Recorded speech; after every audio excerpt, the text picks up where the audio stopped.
Before the legends, before the revolutions, before his name shook the foundations of governments, there was only a boy named José Doroteo Arango Arambula. Born under the unforgiving sun of San Juan del Rio, Durango in 1878, he entered a world built not on dreams, but on survival. His father was a humble sharecropper. His mother, a quiet woman, did what she could to hold the family together. But in the unforgiving landscape of post-colonial Mexico, survival was rarely kind to the poor, and even less kind to the innocent. By the time he was a teenager, José Doroteo had already seen too much: hunger, cruelty, injustice. And then came the day that changed his life forever. He was just 14 years old when the first flicker of defiance erupted inside him, not from politics, not from rebellion, but from humiliation. It began with a simple game of cards, one bad hand, one moment of pride, and when he lost everything, the fury inside the boy exploded. That night, he stole the saddles of the other players in a petty act of revenge. A crime born not of greed but of wounded pride. But something strange happened next. The guilt gnawed at him. That fire that had burned so hot and fast cooled into shame. And so, in a move few would have made in his position, the boy returned the stolen goods. Quietly. Secretly. Maybe he believed he could still find a path back to the life he once knew. But destiny had other plans. This boy, raw and unpolished, would soon vanish into the mountains, and re-emerge not as José Doroteo Arango, but as someone else entirely. Pancho Villa, the name was not his at first. It belonged to a feared bandit he met after fleeing into the wilds, a man whose gang offered protection and purpose. When that bandit was wounded and could no longer lead, the mantle passed, and the name passed with it. The gang insisted, if you will lead us, you must become him, you must be Villa, and so José became Francisco, Pancho. The name would come to symbolize fear, freedom, rebellion, depending on which side of history you stood on.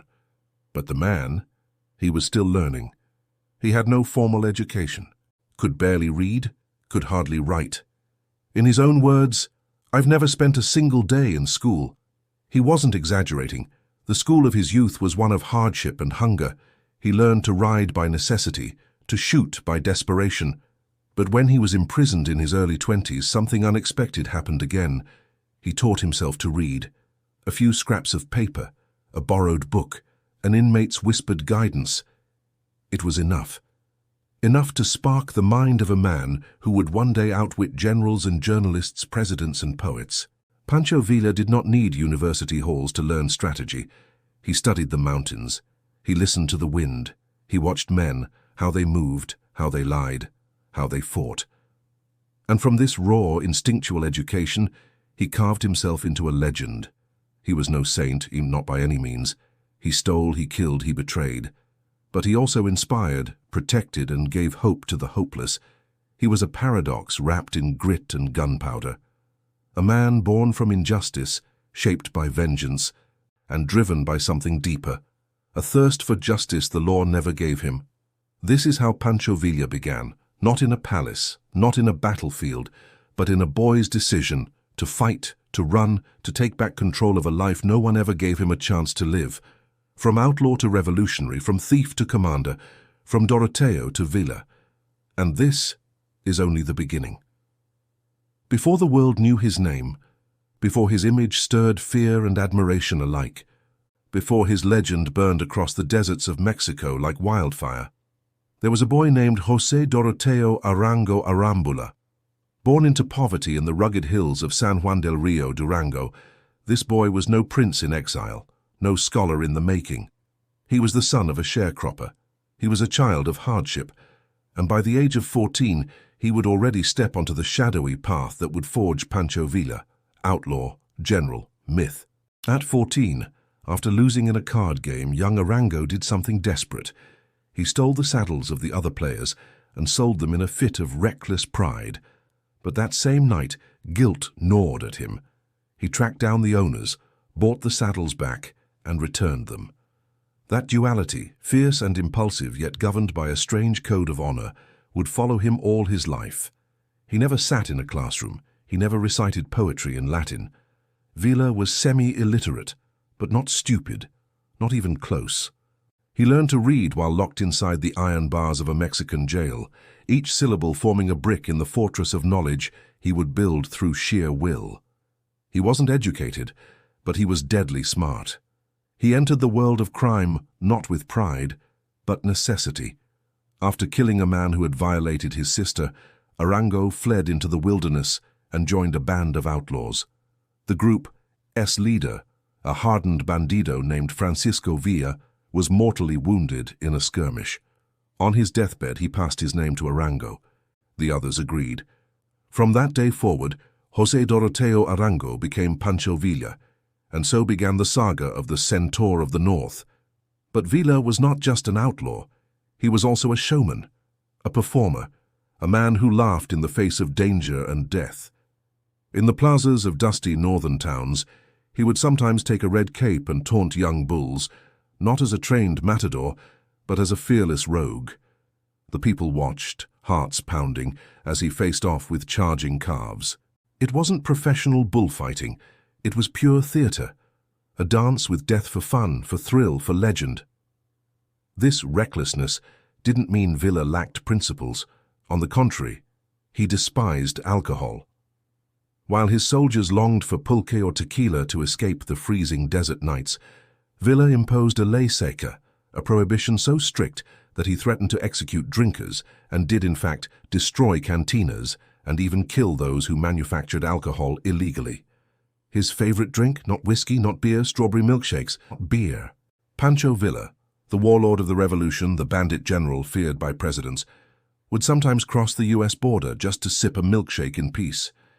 He'd sit in a booth like a child, slurping sweetness through a straw, while his enemies plotted his assassination, a man of contradictions, a killer with a sweet tooth.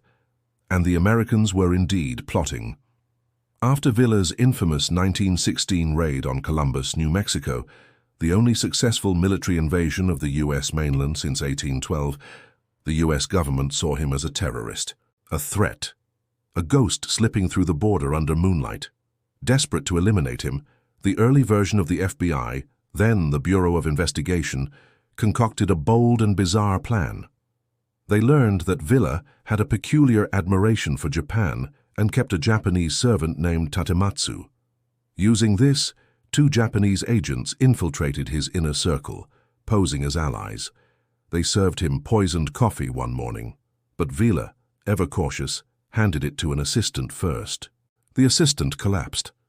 Villa, eyes blazing, realized the betrayal and flew into a rage. The agents vanished, but the message was clear. The most powerful nation on earth wanted him dead, and they still couldn't touch him. Not then. Because Pancho Villa didn't hide. He embraced the spotlight. He invited journalists and writers to follow him through desert battles. He struck deals with Hollywood filmmakers, selling the rights to his own image. His men were issued clean uniforms for the cameras. Scripts were written, scenes staged. His life became a living movie, except every bullet was real. And yet, amid the blood and the fire, Villa's myth continued to expand. Some called him a murderer, others a hero. But no one denied his audacity. He gave away food to the poor. He flooded markets with beef confiscated from the estates of his enemies. He printed his own currency. He danced with death and laughed in the face of his own legend. Pancho Villa was never a man of half measures. He loved hard, fought harder, and lived in a way that defied the rules written by others. And the world remembers him, not because he followed the law, but because he rewrote it. Stay tuned for the rest of this wild, blood-soaked, unpredictable story, the rise, the revenge, and the final betrayal of Pancho Villa. In the heart of revolutionary Mexico, amidst dust-covered battlefields and shadowed haciendas, one man rose to legendary status. A man of paradoxes, outlaw and general, feared killer and folk hero, illiterate and cunning. That man was Pancho Villa, but before the myth was born, he was just José Doroteo Arango Arambula, a poor boy from Durango. After a bloody act of vengeance for his sister's honor, young Arango fled into the Sierra and vanished into the criminal underworld. He emerged from those hills under a new name, Francisco Pancho Villa, a name that would shake the foundations of Mexico and echo across the border into the heart of the United States. Villa's rise was anything but ordinary.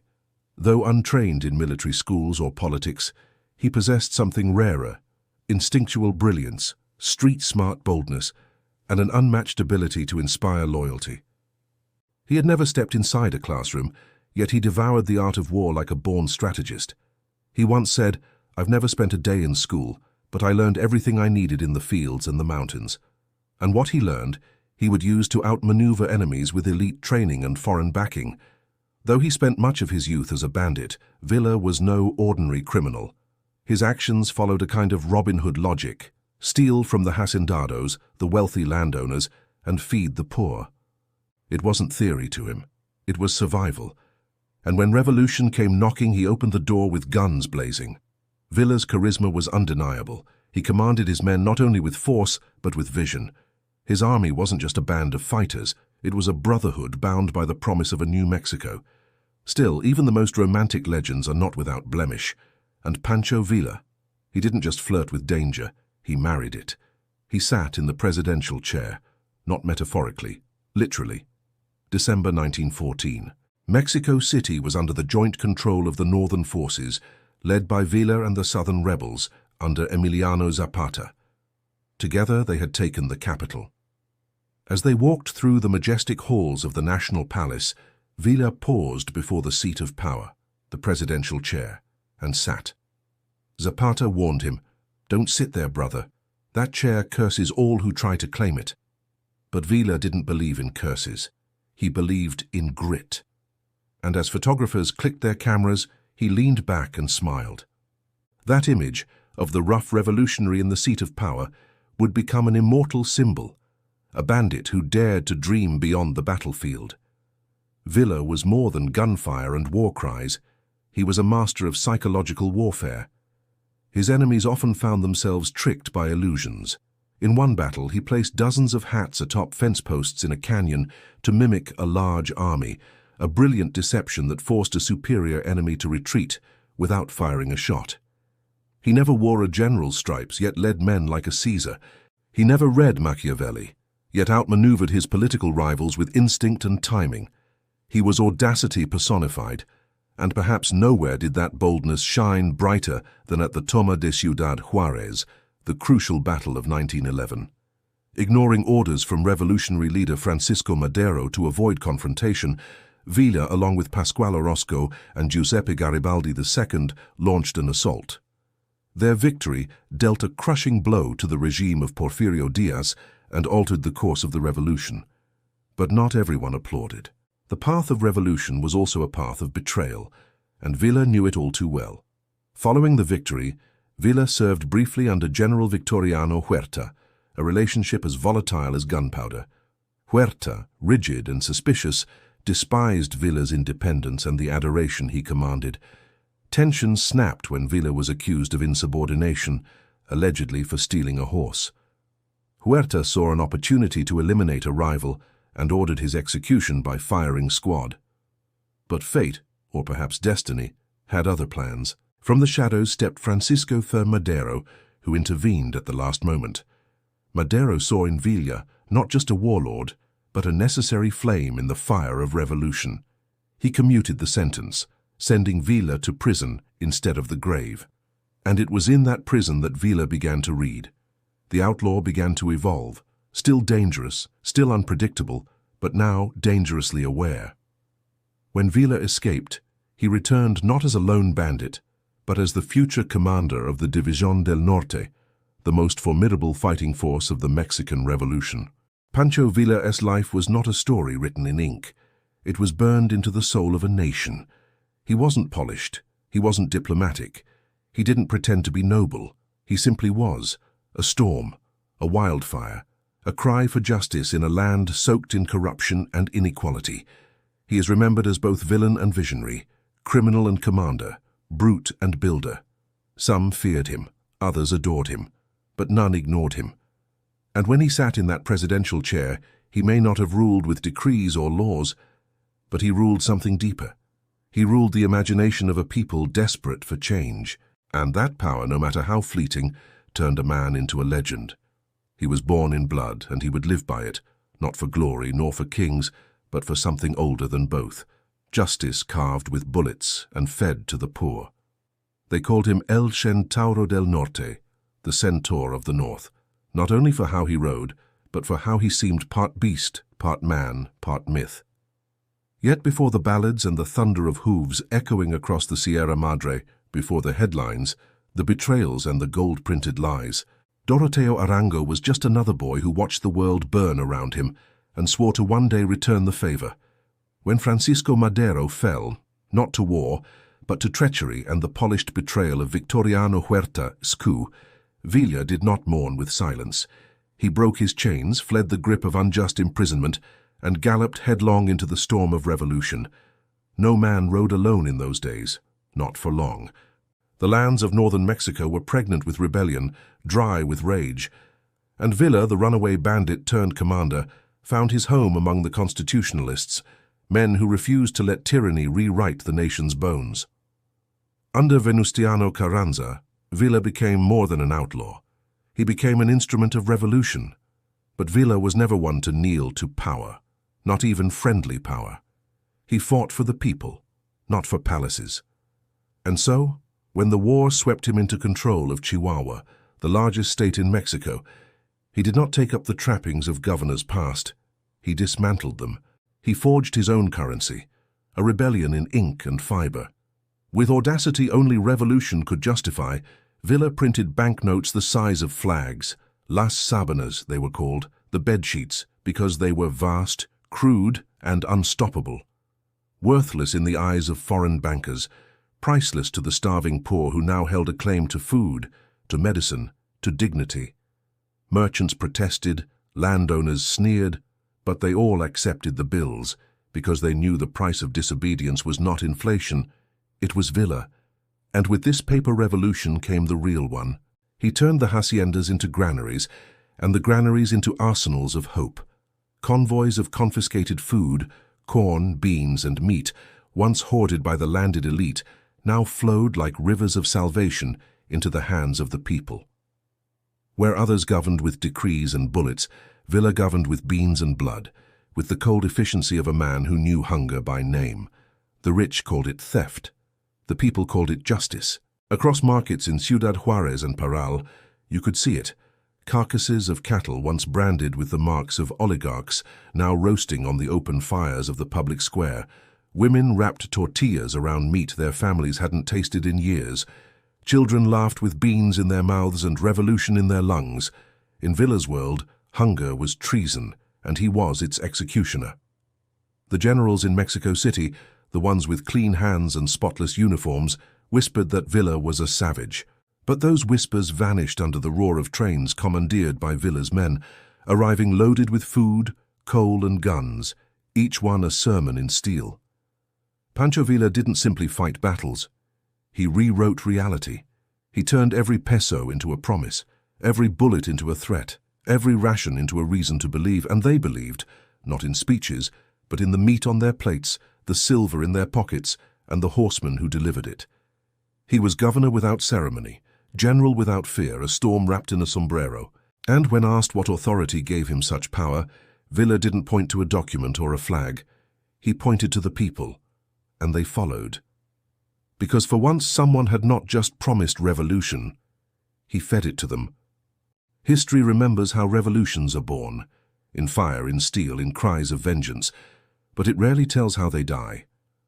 For Pancho Villa, the revolution was not an idea. It was his breath, his blood, the gallop beneath him.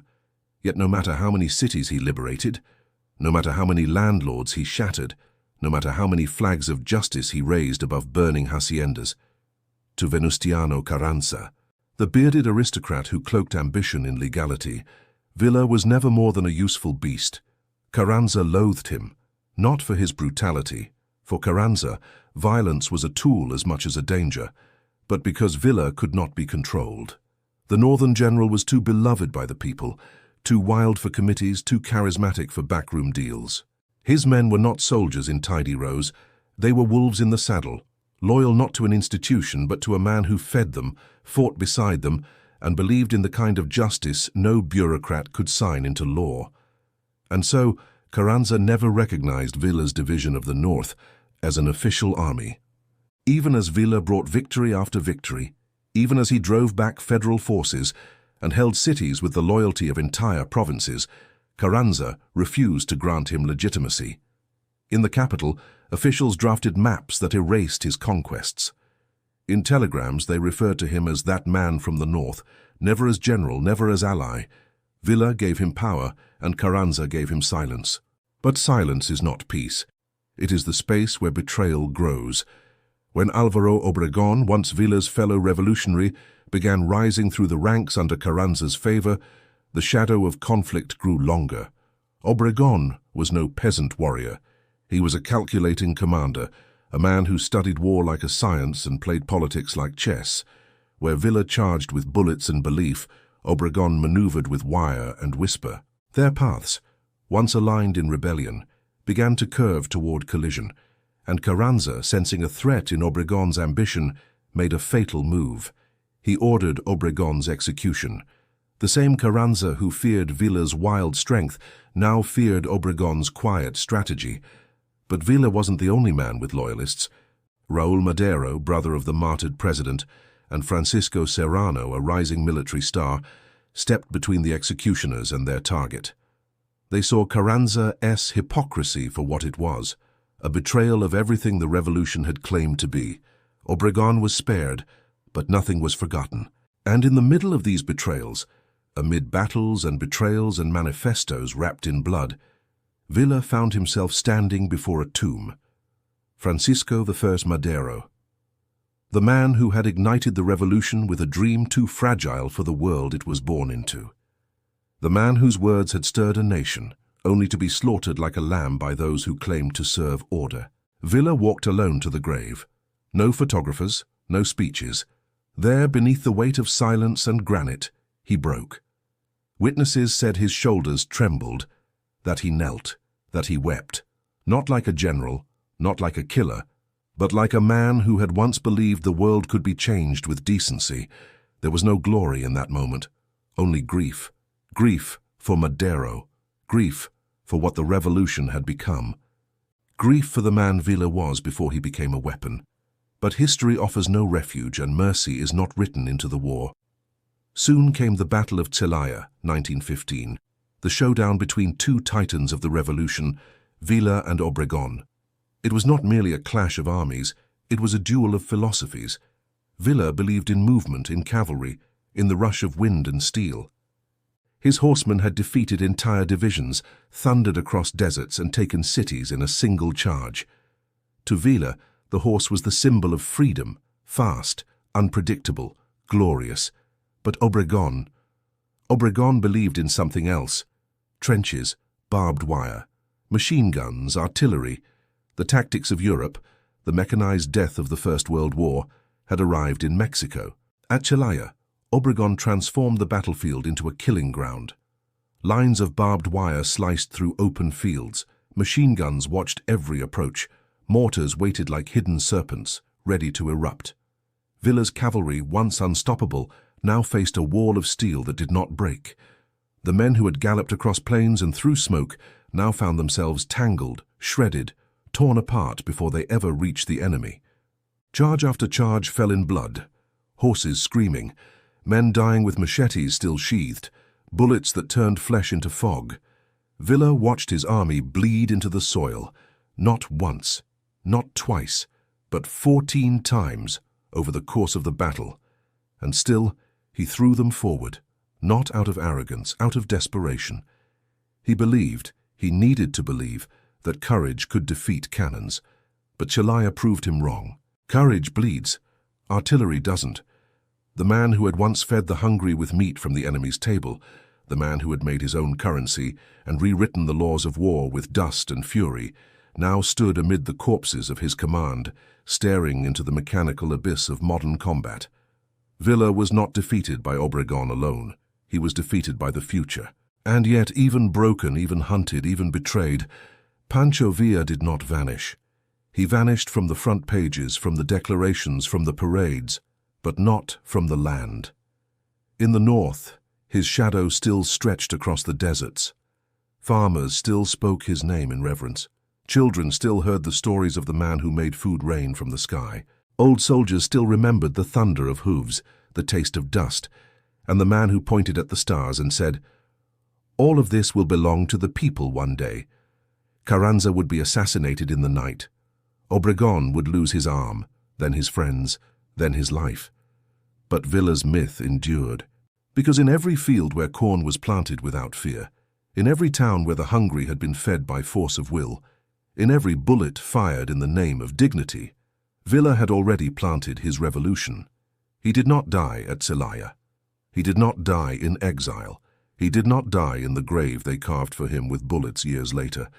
He became legend, a horseman who wept at a tomb, a governor who fed the people from stolen tables, a general who fought modern war with ancient fire, a man who was never tamed and never forgotten. He had tasted glory like wildfire, but now the ashes filled his mouth. The man once feared by generals and adored by the poor now wandered the broken highlands of Chihuahua, wounded in body, hunted in spirit. The revolution he had helped birth, the nation he had bled for, had turned its back on him.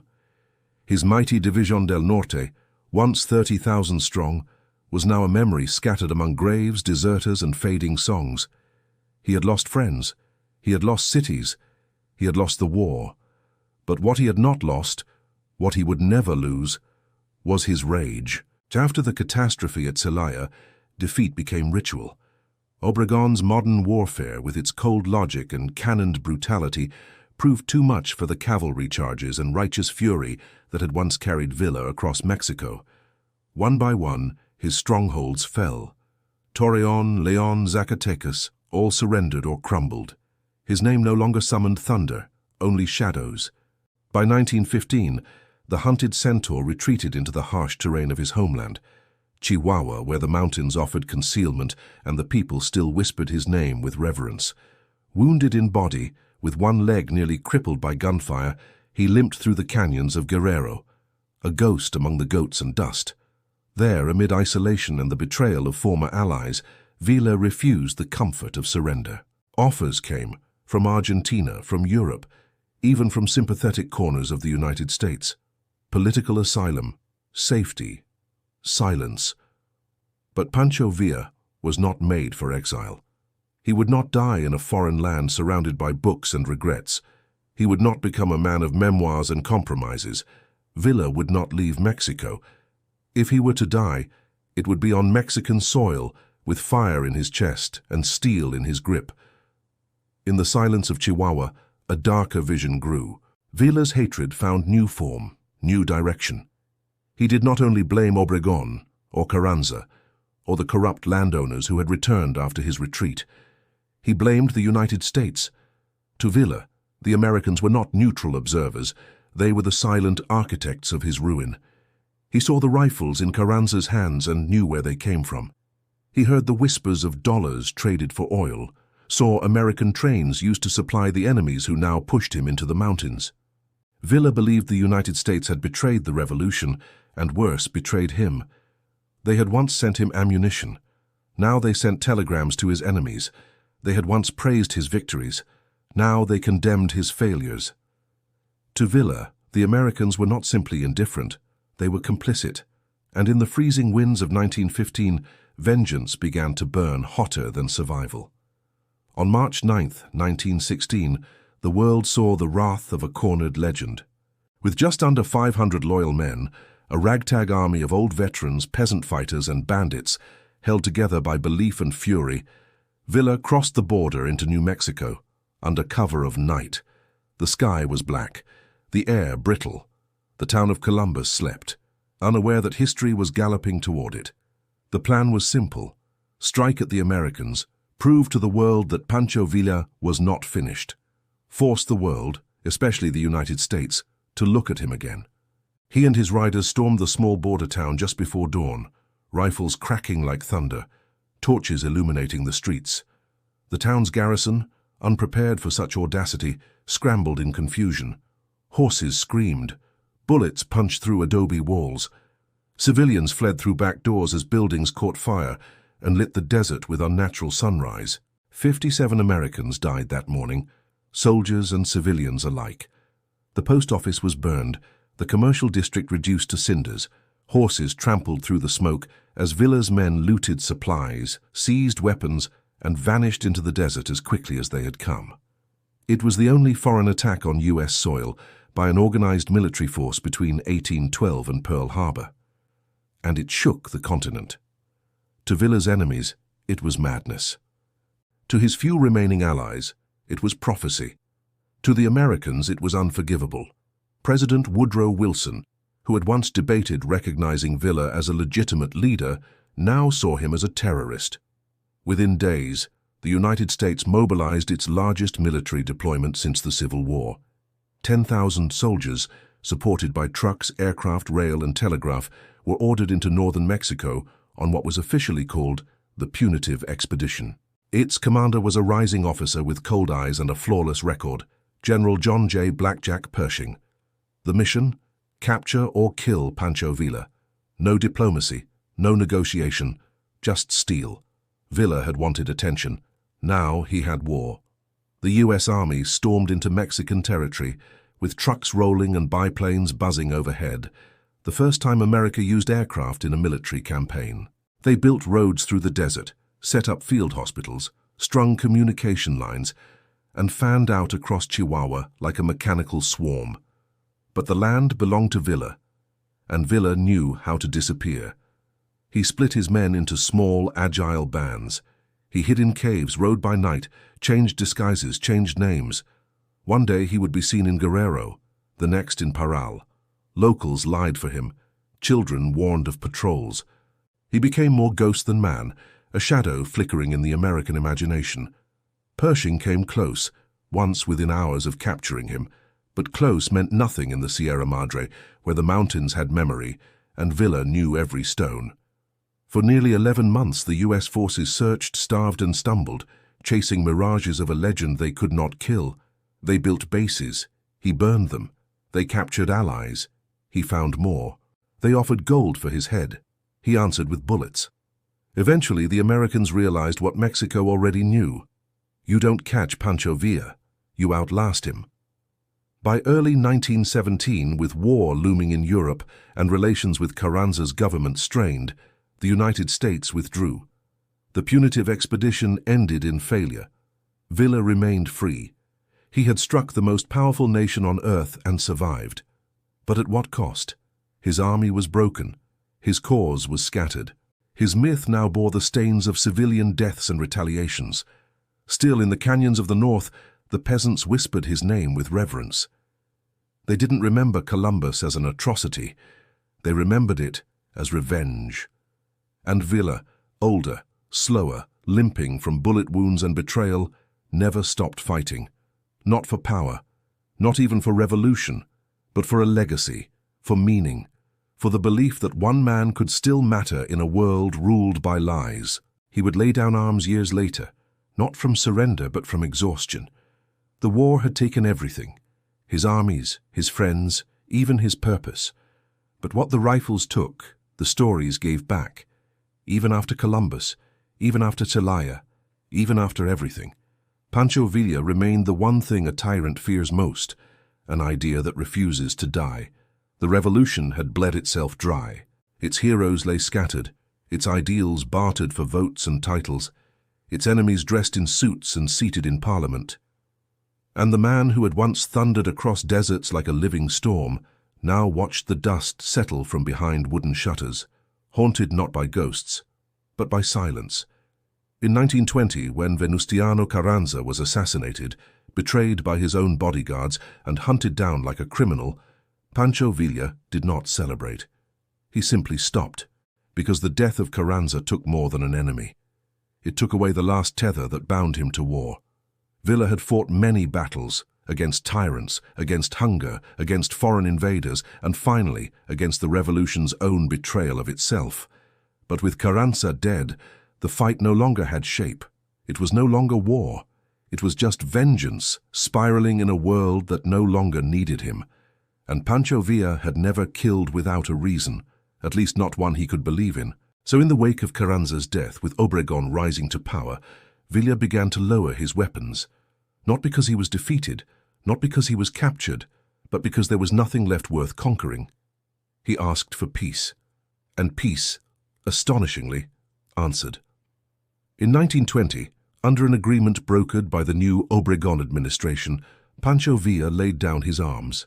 In exchange, he was granted a pension and land, a hacienda near the remote town of Parral called Canutillo, a quiet stretch of farmland nestled between dry hills and forgotten roads. There, the centaur of the north became something else, a man again. He lived simply, surrounded by former guerrilleros, the same men who had once followed him into battle, now planting maize and feeding livestock. The sound of rifle fire was replaced by the whistle of wind through wheat. Children laughed in the yard.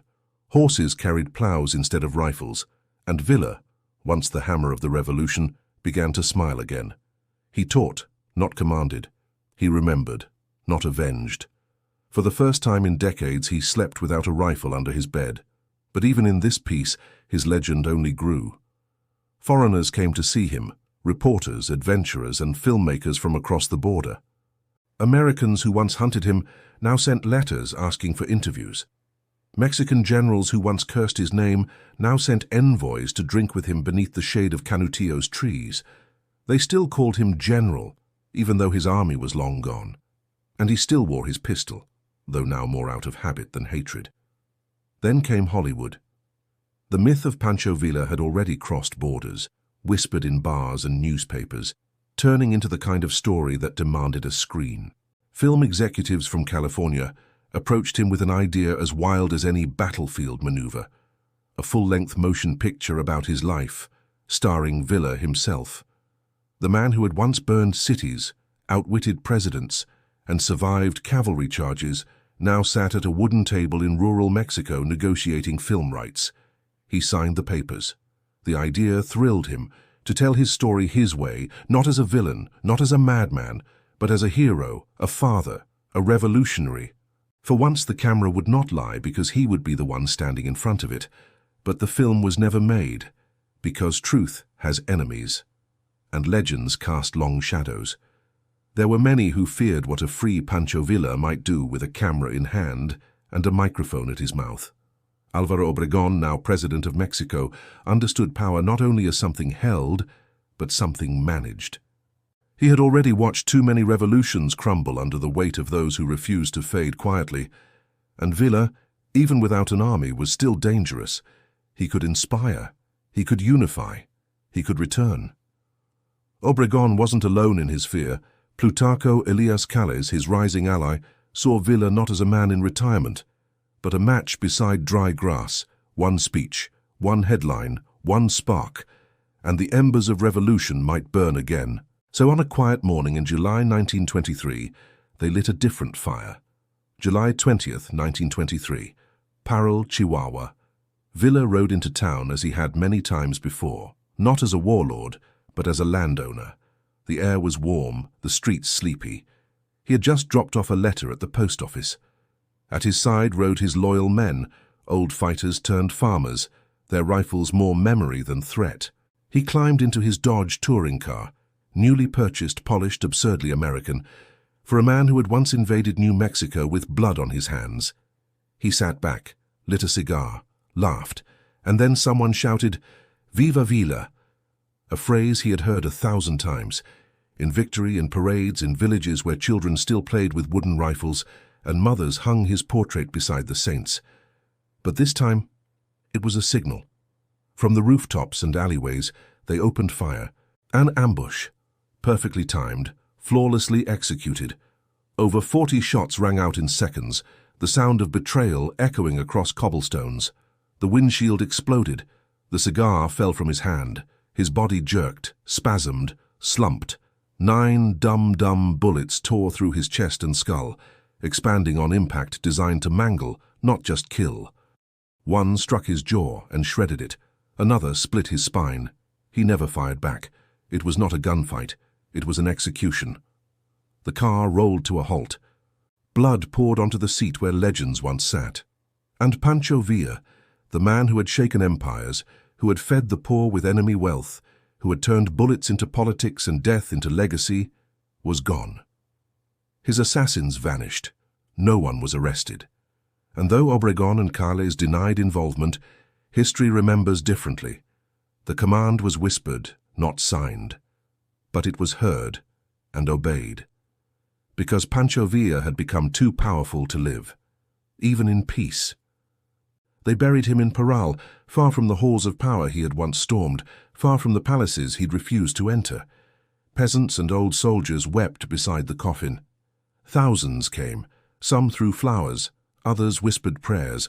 All of them knew they weren't burying a man. They were burying a storm. A week later, someone stole his head. It was never found. They say it was taken by foreign agents. Others claim secret orders from Mexico City. Some say it was sold, preserved, displayed, but no proof ever surfaced. Villa's body lies in Parral. His soul rides elsewhere. And yet even now, Villa does not rest. He lives in murals, in songs, in children's games and history books, written too late to stop the truth. His voice, raspy, defiant, still echoes in dusty towns and lonely roads. The man who printed his own money, who fed the starving with stolen cattle, who cried at the grave of a betrayed president, who raided the most powerful nation on earth and rode home untouched, who dodged armies, cameras, and conspiracies, but could not dodge time. He was not perfect, but he was real, and that reality, brutal, fearless, unforgettable, became myth. So when you hear the name Villa, don't just think of the mustache or the rifle or the saddle. Think of the cry that killed him. Viva Villa! Because in that cry was all of Mexico, past, present, and the dream it still chases. They tried to kill him with bullets. They tried to erase him with silence. But in the end, it was not death that consumed Pancho Villa. It was immortality. His body was buried in Parral beneath flowers and tears, but death did not end the tale. It deepened the legend. And like all legends that refuse to fade, what came after was stranger than fiction. Because not long after the funeral, his grave was violated. The man who had been hunted in life was now hunted in death. One night, under a sky black as ink, grave robbers desecrated his tomb, pried open the coffin and stole his head. Not his guns, not his medals, just his skull. No one saw them come, no one saw them leave. And no one to this day knows where Pancho Villa's head went. Some say it was taken by American agents, obsessed with preserving the remains of those they feared, trophies of conquest. Others claim skull and bones. The secret society at Yale University purchased it for their macabre collection of powerful men's remains. There are whispers of scientists seeking to study the brain of the rebel genius. And still others believe it was a political order, meant to deny Villa even the peace of the grave. But the truth is this: his body rests in the earth, his head in mystery. It is fitting, perhaps. A man who lived fragmented, outlaw and governor, executioner and protector, father and fury, would remain incomplete even in death. Villa had always belonged to more than just one Mexico. Now even his bones belonged to the legend. Yet Villa's true legacy was not buried. It walked the earth, laughed, loved, and remembered, because Pancho Villa left behind more than scars and songs. He left behind a family as vast as his revolution. At last count, historians estimate he fathered at least 26 children, though the number may be far higher. Some were born during his years as a bandit, others during the whirlwind days of revolution. Still others were orphans of war, not of his blood, but of his heart, taken in by the general, fed and clothed and given his name. To Villa, fatherhood was a battlefield of its own, one he approached with the same ferocity he gave to politics. He sent sons to study abroad, in Europe, in the United States, so they would know a world without war.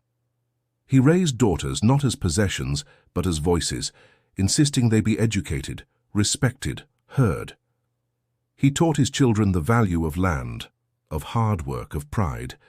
He gave them his name, his stories, his smile, and his burden. Some lived quietly, away from the shadow. Others fought to preserve it. His last known child, Ernesto Villa, died in 2009, aged and quiet, carrying with him the final living memory of the Centaur's bloodline. But perhaps even more legendary than his children were his wives, and there were many. By the most conservative estimates, Pancho Villa married at least 75 women during his life, though even that number is shrouded in speculation, folklore, and dusty church records half burned or buried in archive vaults. Many of them were named Maria, or Guadalupe, or both.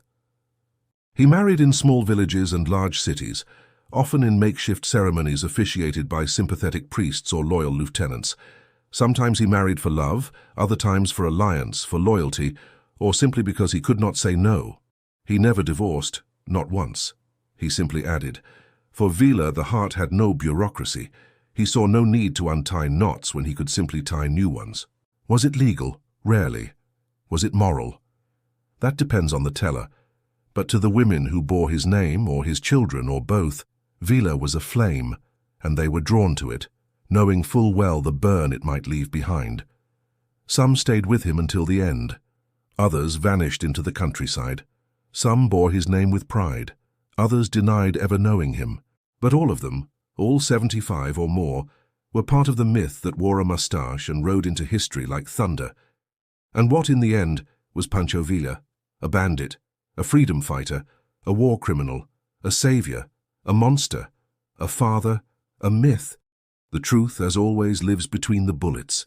Pancho Villa was a man who fed the starving and burned the homes of the rich, who killed with cold certainty, but also wept at the grave of a murdered friend, who fought governments, then became one, who held children in his arms, then went to war before dawn. He was contradiction made flesh, and in that contradiction, Mexico saw itself, a land of heartbreak and hope, of hunger and honor, of fire and forgiveness. His story is not just one of guns and gold. It is the story of a nation learning to define itself, one revolution at a time. A nation that looked at a wild-eyed outlaw and called him hero, a man who had no grave for his head, but a place in the hearts of millions. And perhaps that's why the legend still breathes, because Villa never asked to be perfect, only to be remembered, and he is. Every time a child asks who he was, every time a song bears his name, every time a dusty town paints a mural of him riding beneath a blood-red sun. Pancho Villa did not die on July 20th, 1923. He dies only when we forget him. If this story moved you, if the thunder of Pancho Villa still echoes in your imagination, like this video to keep the revolution alive. Subscribe to the channel for more stories from history, told the way they deserve to be told, with power, poetry, and truth. From dusty battlefields to whispered legends, history isn't dead. It's just waiting to be remembered. So join us. Hit that subscribe button and let's ride through history together. Until next time, viva la historia, viva Villa.